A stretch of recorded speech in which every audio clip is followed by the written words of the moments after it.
7 months later, and we're here in Orlyonok, the home of the MXGP of Russia since 2017, on the stunning Black Sea coast.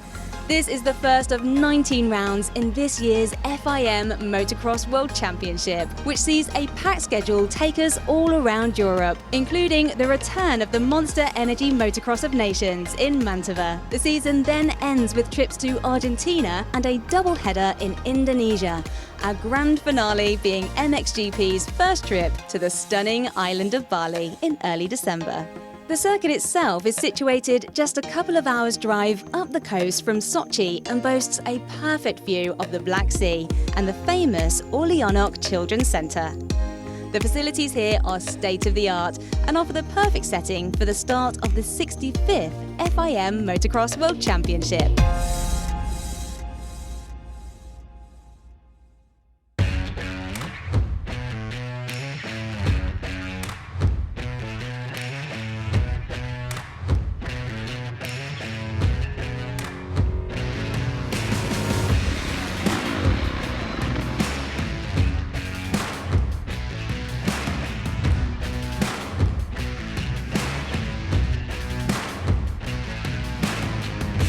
Tim Geiser takes us for a lap around Orlyonok for the first round of the World Championship here in Russia. Uphill into turn 1, about 95 metres, dropping downhill through turn 2, and then just after the finish line here, we have the first significant change. Remember, the old track used to go straight on up past pit lane, but we go right, downhill left, a very tricky turn. It's hard, it's slick, it's rocky.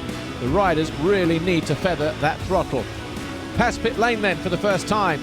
At the end of the straight, we have that single, then this kind of wall jump, if you like, and then we drop down the valley here, not once, but a couple of times. The second time, just after the iPhone jump here through this next left-hander.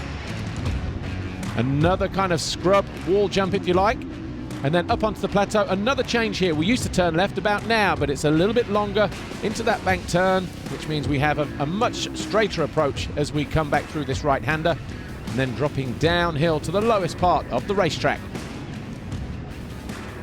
Again, get on the gas here nice and early. Uphill, the longest hill on the racetrack, over the short little tabletop jump, continuing to climb.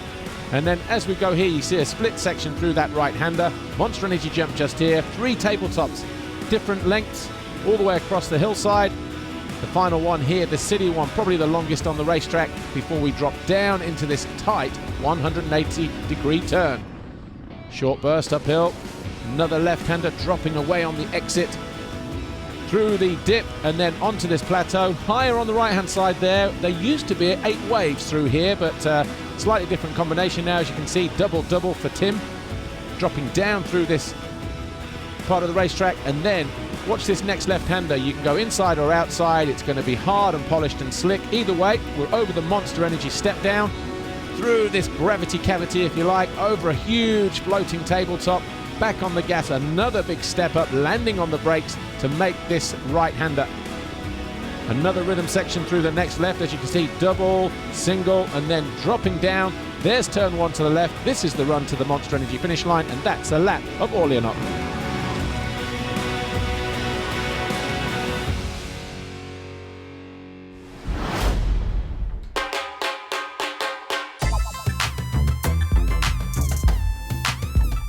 Tom Vial continued Red Bull KTM's domination of the MX2 Championship in 2020, who have now won a staggering 12 out of the last 13 titles. But the Frenchman will not find it easy to defend that gold plate. Teammate René Hofer has now recovered from shoulder surgery, while on the Italian side of the Red Bull awning, Mattia Guadagnini is embarking on a first full season in MX2 after coming second in the EMX 250 Championship last year. Jargo Kietz knows that he could have won the title in 2020 if he'd have kept it on 2 wheels more often, and will have hoped to have learned that lesson for this season. The Belgian has 2 new teammates at Yamaha, with Maxime Renault moving from SM Action and Thibaut Beneston arriving fresh from winning that EMX 250 title. All will be a threat to win races and GPs, but perhaps only Jargo has what it takes to prize that title away from KTM. Diga Procross head into their second season with GasGas with a team full of potential. Simon Langenfelder has recovered from the knee injury that ended his 2020 in Faenza, while Isaac Gifting impressed everyone after being drafted in as an injury replacement mid-season. F&H Kawasaki always stated that 2020 was one of transition, but despite that, Rowan van der Moosdijk bagged a race win and a bunch of podiums last year, while Mattis Borromée and Mikkel Harup also found their way onto the box. Is now the time for them to deliver. Jed Beaton finally blossomed into a consistent threat at the sharp end for Rockstar Energy Husqvarna last season and will look to make that final jump onto the top step of the podium. The Australian is joined by Kai de Wolf in white. The Dutchman, blessed with an exhilarating riding style, has the potential to make a big impact at world level. Livia Lancelot's Honda 114 outfit have two new riders this year. Ruben the Terminator Fernandez is hoping to finally break into the top three after a number of near misses in 2020, while Joel Ritzy moves up from the EMX 250 Championship. Stefan Rubini is back for another year with Honda Racing Asamoah, looking to add consistency to his undoubted pace. Gianluca Facchetti is his new teammate, hoping to avoid the bad luck that has dogged the Italian in recent seasons. Bike It MTX Kawasaki returned the services of Wilson Todd, who was injured for most of last season, and is joined by Taylor Hamill after dipping in and out of European races. And finally, Conrad Muse returns with Hitachi KTM fueled by Milwaukee, knowing that with the pace he showed in 2020, including a first pole position in Spain, that he can finally make a first visit to the podium this year and maybe even grab a first race win.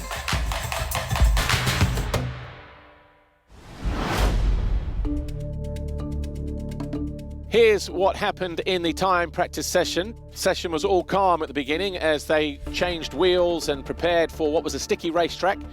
Tom Vial was one of the quickest guys early on, but eventually his time was only good enough for 9th place, a 1:53.725. Jago Geerts was just in cruise mode, but his teammate, Maxime Renault, was on pole briefly, but he got dropped eventually, down to 5th place. All eyes on the two F&H Kawasaki's. Rowan van der Moosdijk did go pole initially with a 52.124, but it didn't last long, but he ended up in 2nd place. Jed Beaton managed to get up to 3rd in the final stages, but it was all Mattis Borromée exit the final turn, 4/10 quicker than his teammate, a 1:51.666.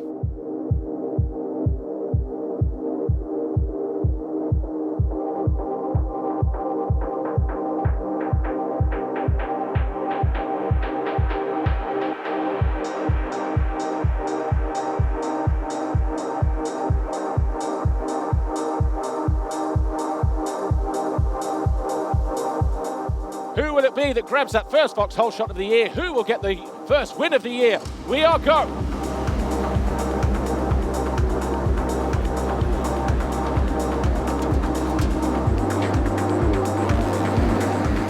And it is Vial. Riders bunching together. Everybody looks like they're okay, and it's Vial who's over the line first. Borromée, the second of the green Kawasaki's, around the outside though, goes from 5th to 4th place. Hofer has found his way past the 172 of Mattis Borromée.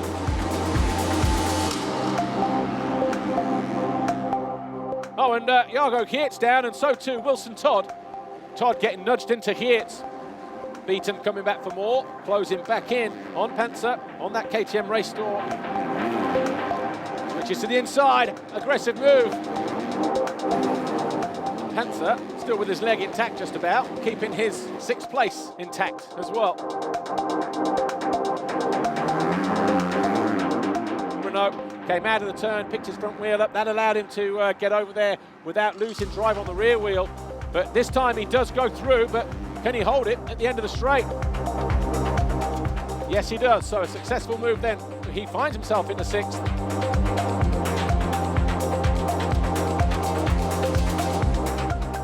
Mistake there from Panzer though, sealed the deal. Easy move in the end for the number 14 of Jed Beaton as he moves into 7th place. Tom Vial gets off to the perfect start here. He wins race 1 at Orlyonok 2nd. Van der Moosdijk over the line in 3rd. I had a good start, all shot, and I had a good feeling on the track already from the practice. And yeah, I'm pretty happy to win the first one of the year. It's always nice. But yeah, I'm looking forward for the second moto, take again a good start, and yeah, we will see.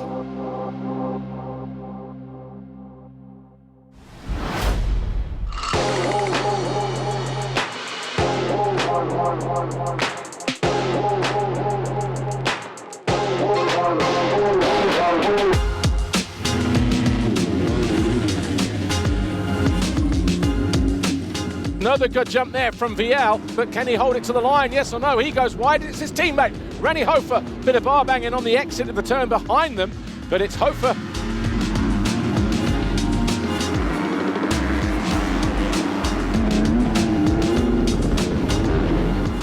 Fernandez into the lead. So Fernandez then storms into the lead for Honda 114, but loses out immediately, and Vial closes down the door at the top of the hill.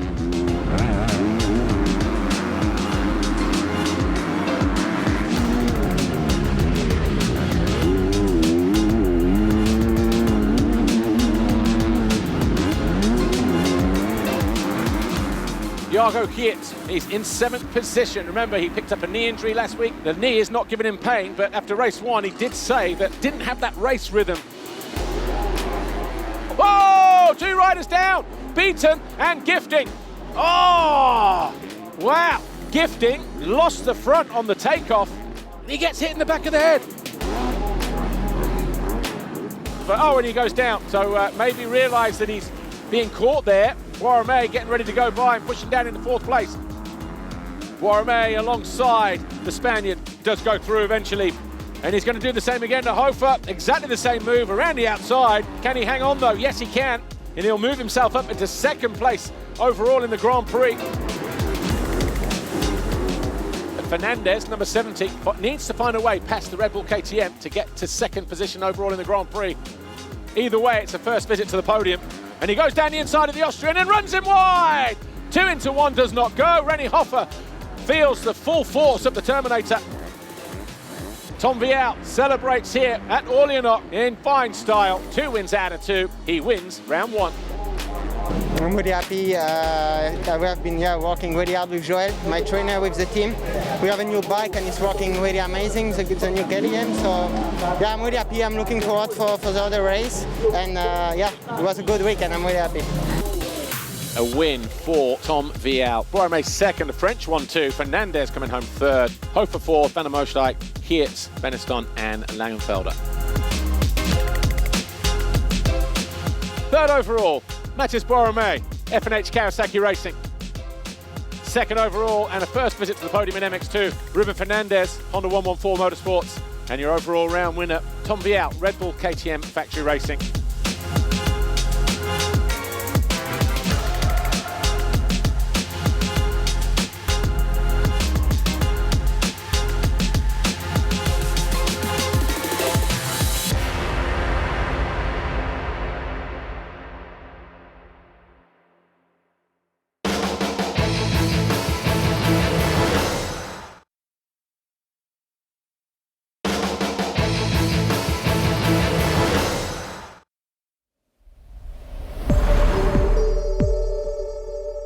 Tim Geiser battled his way to a 4th world title in 2020 and is back once again, looking to make it a hat-trick of consecutive titles in the Premier class with Mitch Evans, the Slovenian's wingman, although the Aussie will miss out the opening round of the championship as he continues his recovery from the wrist injury that ended his 2020 season in Spain. But there will be plenty of challengers in a field that boasts 22 world titles between them. Jeffrey Hurlings is back for Red Bull KTM, having recovered from the injury that ended last year's campaign, while comfortably leading the standings. Tony Cairoli and Jorge Prado also challenged hard for the title in 2020 on the Decali side of the awning, and will be expected to do so again, especially Prado after showing great pace in the second half of the season. Meanwhile, there have been plenty of changes at Monster Energy Yamaha. Jeremy Seewer remains in situ after finishing runner-up in the championship for the last 2 years, but is now joined by Glenn Coldenhoff, looking for a fresh start and a real tilt at the title after spending the last 5 years with KTM and GasGas. Ben Watson moves up from MX2 to make it a trio of riders in blue after a stellar end to last season. Romain Febvre enjoyed a solid first year at Monster Energy Kawasaki and will hope to improve on his single GP win in Mantova. The 2015 champion is now with a new teammate, Ivo Monticelli, making the move from standing construct after an injury-plagued 2020. Rockstar Energy Husqvarna enjoyed a nightmare season last year but will hope for better this term. Arminas Jasikonis is on the mend and should make his return to competition in Matterley, and he has a new teammate with Thomas Kjær Olsen making the move up from MX2 and already showing good pace in pre-season races. With Monticelli and Koldenhoff gone, standing construct Gas have an all-new lineup for 2021 with Pauls Jonas and Brian Bogers stepping into the fray. Jonas is keen to put his injuries of the last 2 years behind him, while Bogers impressed in 2020, although an operation to cure some tendinitis will delay his start to the season. There will also be a new manufacturer in the paddock this year. Beta SDM Corsa MX team have Jeremy Van Hoorbeek heading their challenge, supported by promising Frenchman Jimmy Clochet, whose season is expected to start in Matterley. Geben van Venrooy Yamaha returned with a trio of riders headed by the experience of Kevin Strybos and backed up by Calvin Verlanderen and Brent van Donning. Honda SR Motor Blues have a fresh rider lineup with Benoit Paturel and Nathan Watson, as do JM Honda with Henry Jacobi and Michele Chervelin.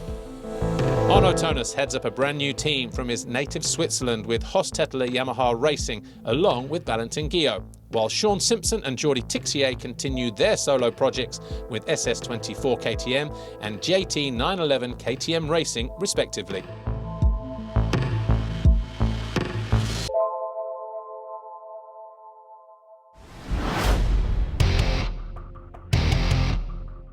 Qualifying session in MXGP. Arno Tonus put himself up in around about second or third place early on, but the number 4 eventually faded to 8th place, about 1.5 seconds off the pace. Pauls Jonas, his final lap got him 5th on the standing construct Gas. Tim Geiser was on a charge as well. The defending champion feeling very good, feeling very relaxed. He had a spell on top, put his Honda on pole position, but then guess what? We saw another lead change. Jorge Prado, he went top, but then eventually he faded to 4th place. But you know what? Only 6/10 off the eventual pole man. Romain Febvre also had his turn at the top, but the number 3 eventually ended up in 3rd place, half a second down on the eventual pole man. Jeremy Seward was looking good, but then he just lost drive coming out of this turn. He stalled, had to refire up. Jeffrey Hurlings, though, he was in no mood for hanging around. He went missing in the second half of last season, but in the end, he was 2/10 clear at the top of the standings.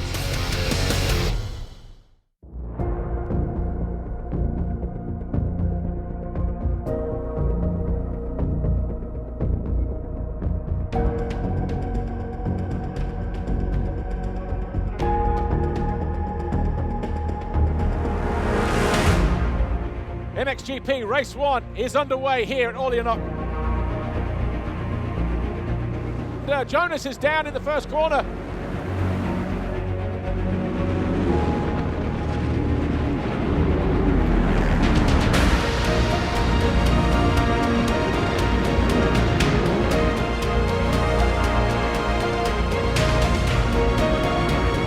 But it's KTM 1-2 with Prado and Kai Rowley. And Geiser in there in 3rd, and he bangs bars with Kai Rowley. And into the lead, Tim Geiser at the first time of asking.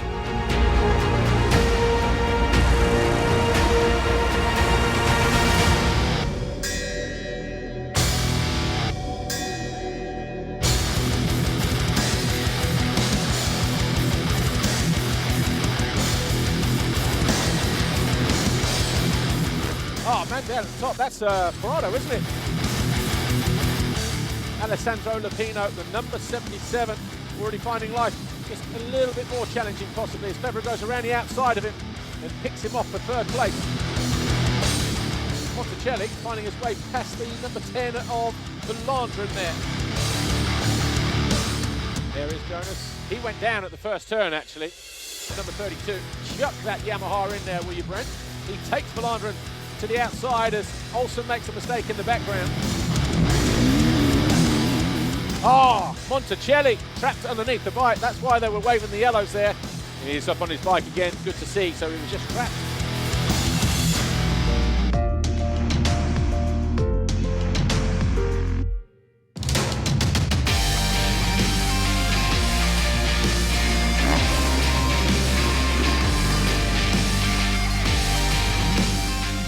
Fevre has found a way past. So Fevre now up in the second place. That was the mistake first of all. Oh, bit of mistake, and that's going to be the deciding factor. Tries to rectify it, but Hurling's already around the outside and into fourth place. So it was a bobble at the top of the hill. Was that just pressure building up?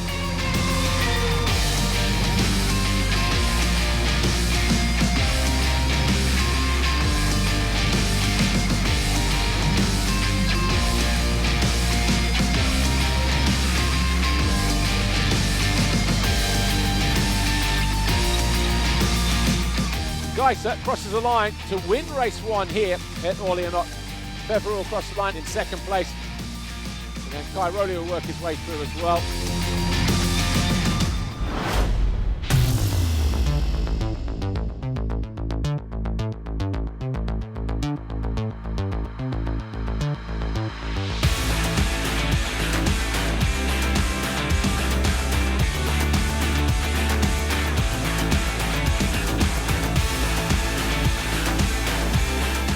Who's it going to be that grabs that all-important foxhole shot? It was Jorge Prado in race 1. He gets a fantastic jump again in race 2. Lightning quick reactions there from the Spaniard. But then he gets pulled wide. So too does Geiser. As other riders crash, that was Geiser all the way to the outside in the next country.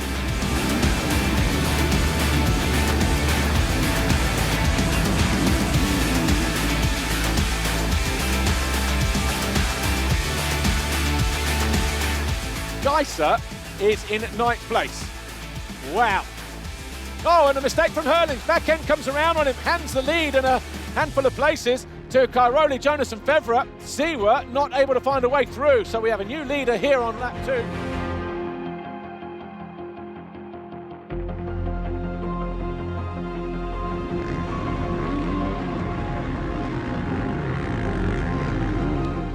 The guy is on fire! It's Roman Fevre. Roman Fevre has just had a moment of madness. I think he just got pitched, and he was lucky not to take out the number 41 of Paul's Jonas there. Fevre was in third. 18 world titles in the first 4 riders. Hurlings looks to go around the outside and then cuts back to the inside of Jonas. Takes over second position. Cutting to the inside. Is he going to find a way through? Hurlings may have to yield here at the bottom of the hill. He does, and Geiser goes through. A decisive move from the 243.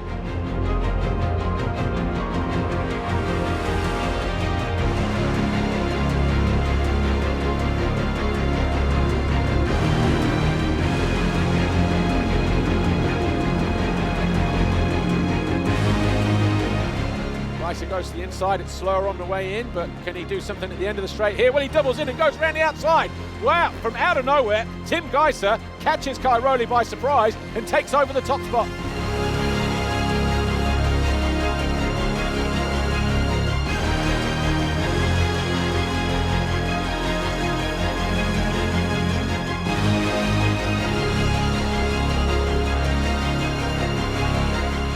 Oh, Cairoli's off on the finish line as well. Wow. Oh, and he's dragging the... Oh, he was already stopped on the jump. So Jeffrey Hurling's now into second place. Wow, he's going to pull in. Bars broke, clutch lever broke, part broken. And Tim Geiser won't be able to celebrate in fine style, but he will pick up 50 points. And he takes the overall Grand Prix win here in Orlyonok. 2 wins out of 2, 50 points. Tim Geiser retains that championship lead as red plate as the defending champion. Jeffrey Hurlings only loses 10 points. Fevre on the podium 3rd. Then we've got Lapino 4th overall.